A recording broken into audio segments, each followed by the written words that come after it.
Nissan compete with Ford? We'll find out in today's comparison. The Frontier is being provided by the Tim Daly Nissan here in Southtown. The Ranger is being provided by the Lariat Miller, Ford and Draper. Link to both their websites in the description down below. Link to my car buying guide too. Let's get into it.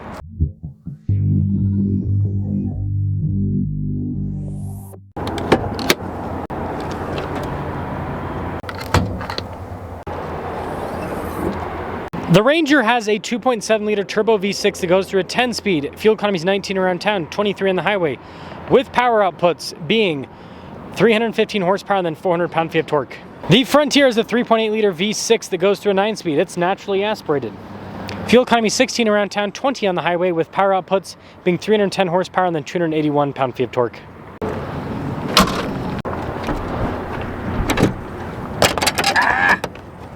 Yep, you guys got to deal with this because it's got a stupid hood prop. Now, if you don't want to be a stupid hood prop, make sure you subscribe. I think I picked out pretty cool colors for this comparison. So the Ranger is a Lariat, meaning it's loaded up. We've got upgraded performance LEDs, fog lights, we have recovery points, some underbody protection, parking sensors in the front end. And this is a loaded up Pro 4X Frontier. You've got nostrils there on the grille. It has very similar equipment, you know, fog lights, you've got recovery points, underbody protection. The Frontier, I think, looks a bit more aggressive, and also it's very bright with the coloration. There's the front ends. Tire and wheel setup is 255 by 65 by 18. You've got silver, and it's kind of like a satin finish on the Ranger. With the Frontier, it's 265 by 70 by 17. Gotta love the wheel design here on the Pro 4X. The Ranger has side steps, the Frontier does not. And notice the Frontier mirror caps are unpainted. This is supposed to be better for off-roading versus these fancy painted mirror caps. Now the Ranger is body on frame, leaf sprung in the rear. It's got a solid rear axle, independent front suspension, coil sprung up front. The Frontier, on the other hand, is, well, the exact same setup, actually. The Ranger here is the bigger cab, shorter bed, and you can see the side profile here. It's kind of rounded off with certain elements. The Frontier, on the other hand, is actually the same setup, short bed, crew cab, but boxier looking for sure.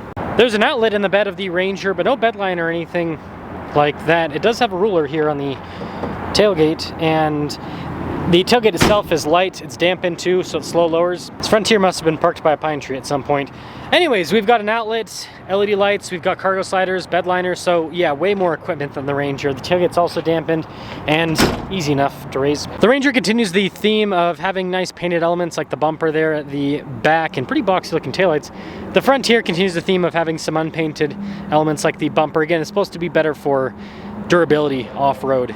Not too bad with the space in the back of the Ranger. I do have a little storage pocket. I've got storage there too, some USB ports and outlet. I do like these seats. They're pretty nice looking. And there's good headroom here in the back. It also has a power sliding rear window. Now I will say in the back of the Frontier, it pushes your legs up a little bit more, so like the floor is a little bit higher.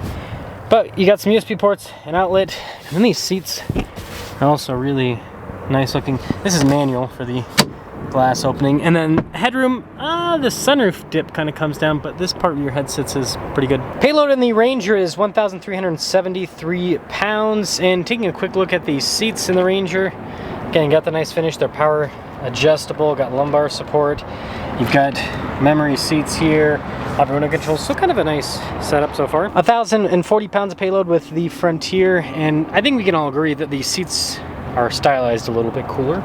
Looks like we got power adjustment as well. Both of them have blind spot monitoring. Forgot to mention that with the Ranger. But yeah, you've got some nice trim here with the Frontier. Would you look at that? Automatic light controls, and this version of the Ranger actually has push button. Trailer brake controls too.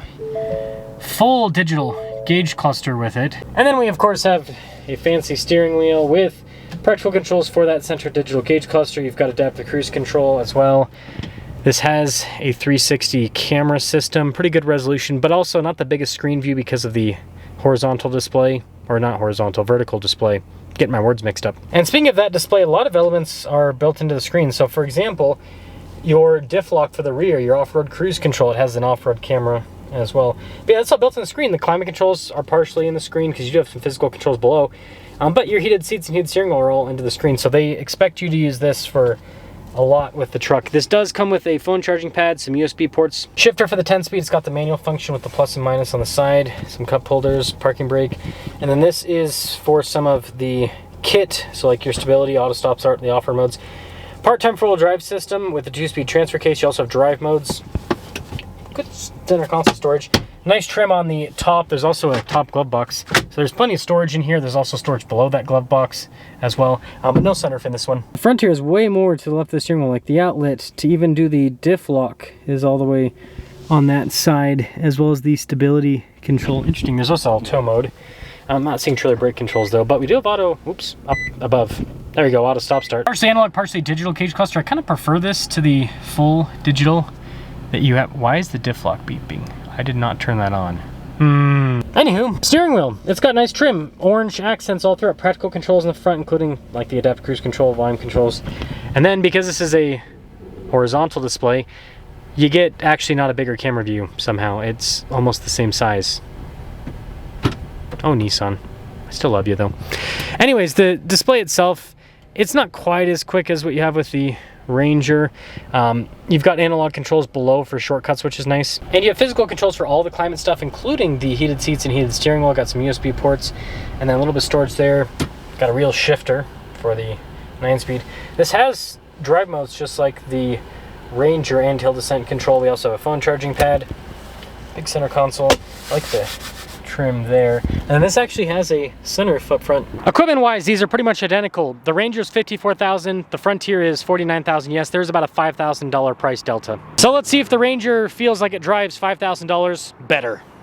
Well, Ranger Lariat 2.7 V6. This is an interesting truck. Let's see if it has acoustic glass. Nope. Didn't think it would. Ford's not really on the acoustic glass bandwagon yet. They probably will be eventually.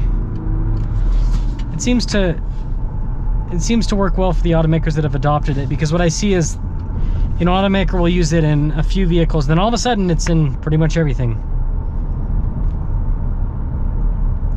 It's one of the easiest ways for an automaker to reduce sound in a cabin.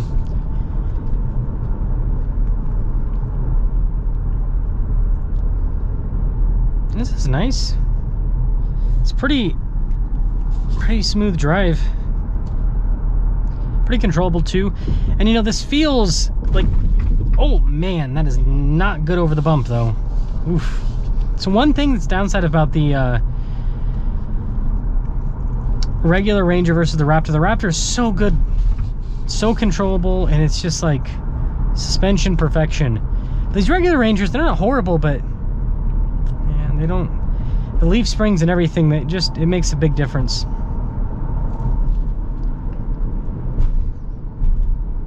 Man, this is comfy.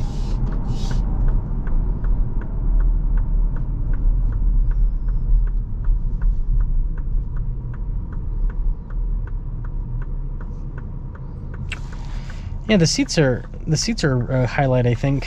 Ford always does a pretty good job with their seats.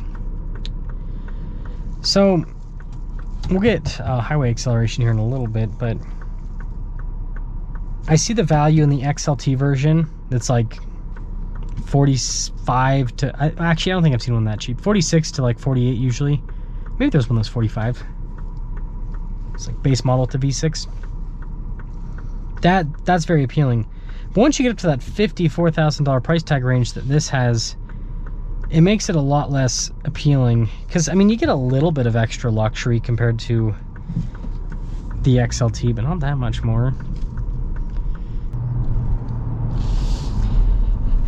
So when you compare this to trucks from a lot of other automakers, the value proposition just doesn't feel as strong, you know?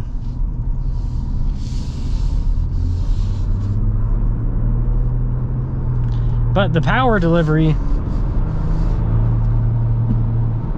yeah, it's quick. It's certainly quick.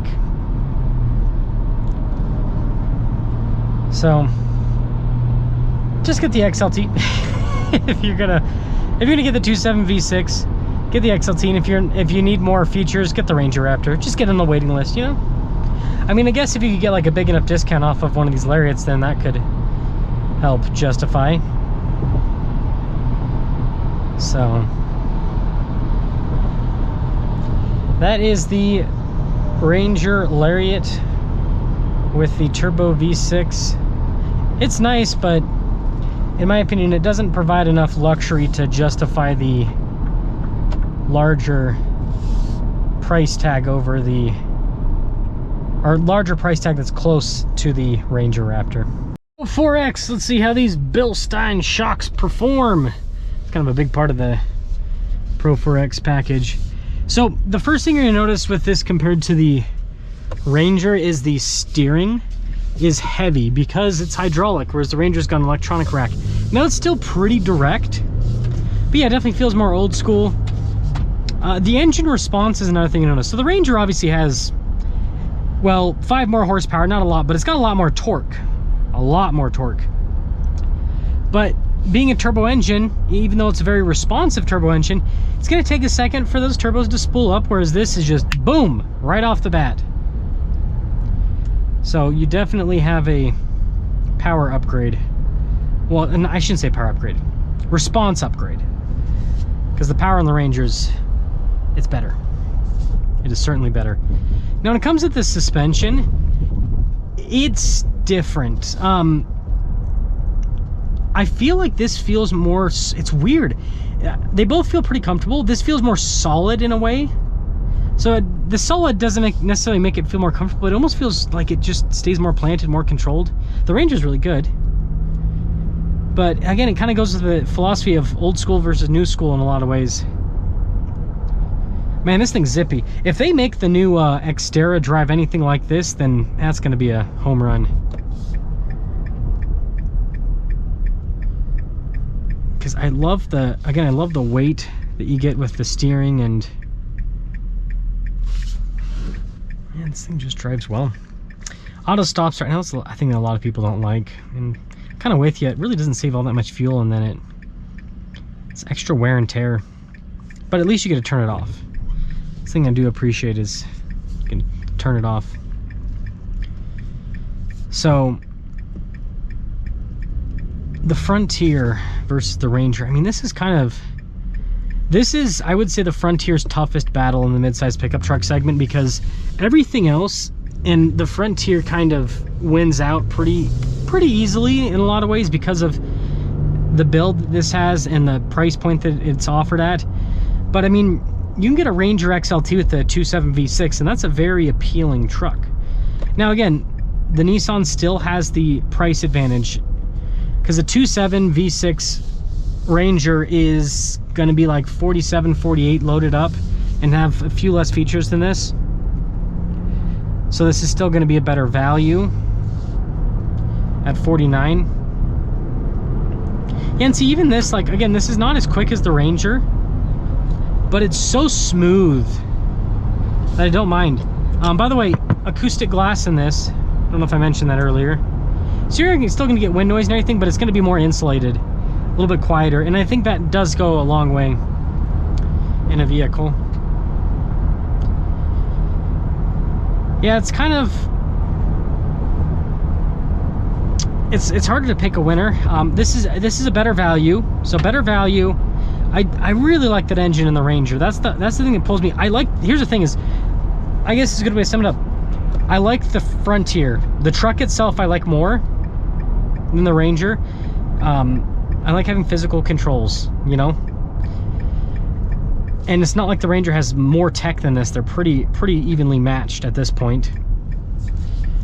But I like that Ranger engine, and the 2.7's been proven to be a pretty reliable engine, so it's not like you're getting a piece of junk powertrain, you know? Let me know which one you'd pick, but this is definitely the better value, and I kind of like I said, I kind of like the truck more.